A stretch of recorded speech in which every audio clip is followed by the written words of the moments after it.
950 years, and this fortress has never fallen to enemy assault. Walls 15 feet thick at the base, built without machines, without blueprints, without concrete.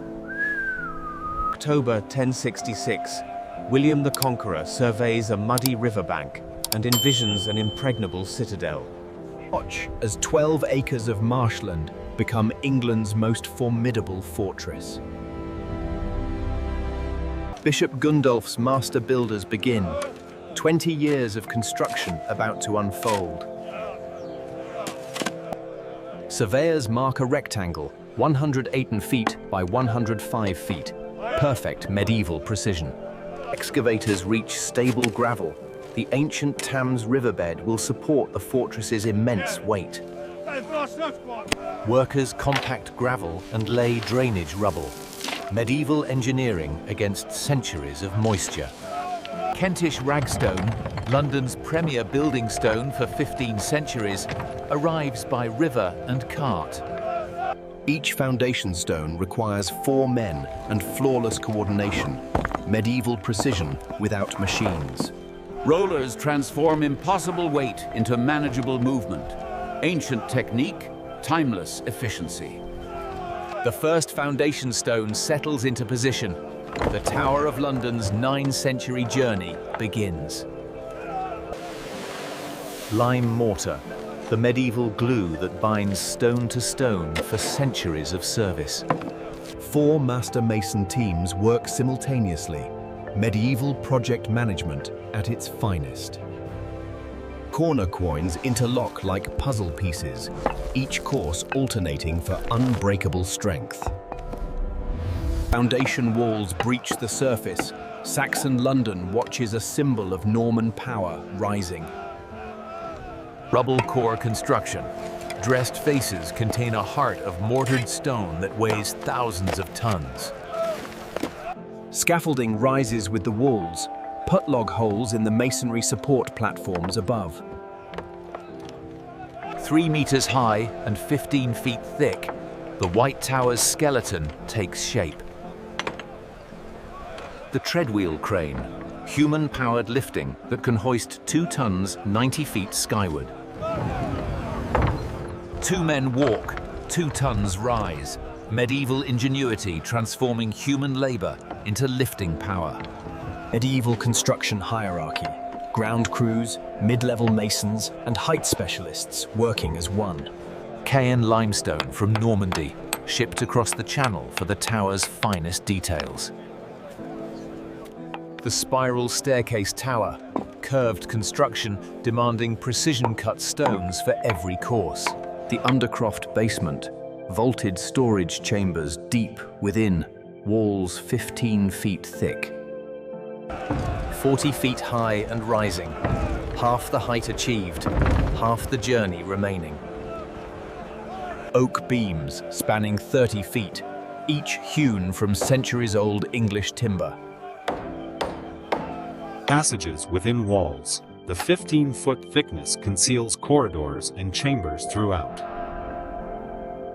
The chapel apse, sacred geometry in stone, the spiritual heart of the fortress. Massive cylindrical columns, Norman Romanesque power expressed in stone. Centering supports the arch until the keystone locks, then the timber is removed. Voussoirs rise from both sides, medieval engineering building toward the critical keystone.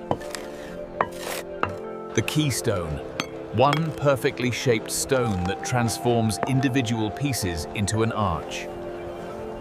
The keystone seats, and the arch becomes self-supporting, ready for centuries. The chapel arcade complete, Norman spiritual architecture rising within fortress walls. 60 feet and rising, the White Tower enters its final vertical third. 4 fireplaces built into walls 15 feet thick. The fortress must also be a palace. Latrines within walls, Medieval engineering addressing every need of royal residents. Window embrasures splay inward, maximum light from minimum defensive weakness. 90 feet above the Thames, the White Tower approaches its commanding height. Battlements crown the walls, merlons for cover, crenels for archery. Oak roof timbers, shaped on the ground, marked for assembly 90 feet above. Complete trusses rise, the treadwheel crane's greatest test of strength and coordination. Trusses seat on wall plates. The roof frame spans 36 meters of fortress interior. Lead sheet roofing, waterproof, durable, able to support defenders above. The White Tower complete, but Henry III commands a fortress within a fortress. Inner curtain wall foundations. 9 towers will stud a wall encircling the keep. Curtain walls rise, the second ring of defense around England's most important castle. Bell Tower's faceted walls resist undermining, medieval defensive innovation in stone. The Watergate rises, portcullis and river, providing layered defense. Beauchamp Tower, the first major brick construction in England since Roman times. Inner ward complete, but Edward I commands yet another ring of defense. A 50-meter moat, the largest excavation project in medieval England.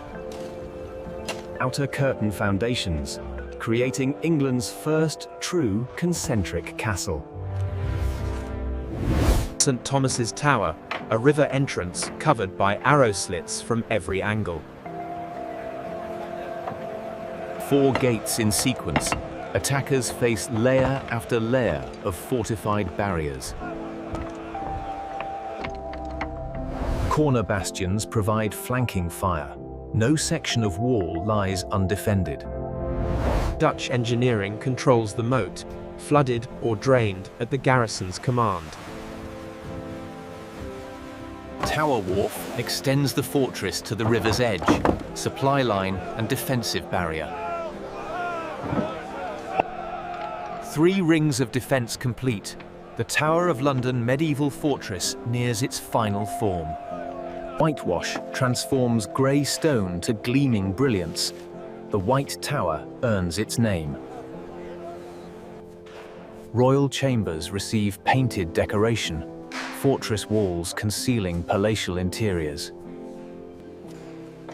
Stained glass transforms the chapel, coloured light dancing on Norman stone. Portcullis gates drop in seconds, medieval engineering for instant defensive response. Oak doors reinforced with iron, each a barrier requiring specific defeat. Lanthorn Tower earns its name, a beacon guiding Thames traffic through darkness. The alarm bell rises, ready to summon defenders at the first sign of threat. Pathways connect every tower, the defensive maze fully navigable. Master Mason inspects every stone, a legacy of craftsmanship for centuries to judge.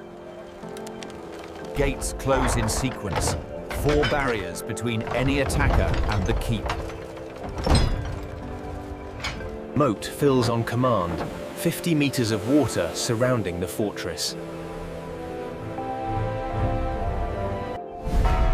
Beacon and bell, the fortress announces its readiness to all of London. Royal chambers combine defensive strength with palatial comfort, a king's residence within fortress walls. St. John's Chapel consecrated, the fortress's spiritual heart ready for worship.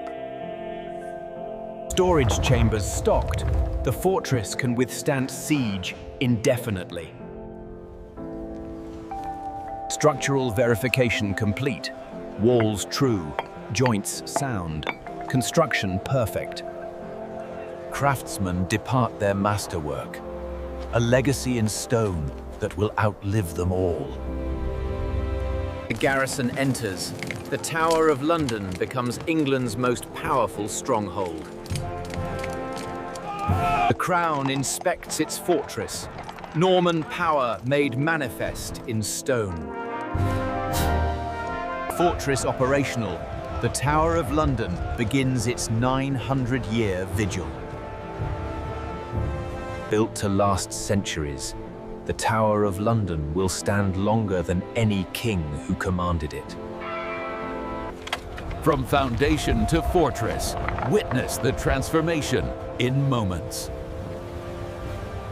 One mason's lifetime, from apprentice to master, his legacy eternal in stone. Ravens claim the battlements. Legend says their presence protects the realm itself.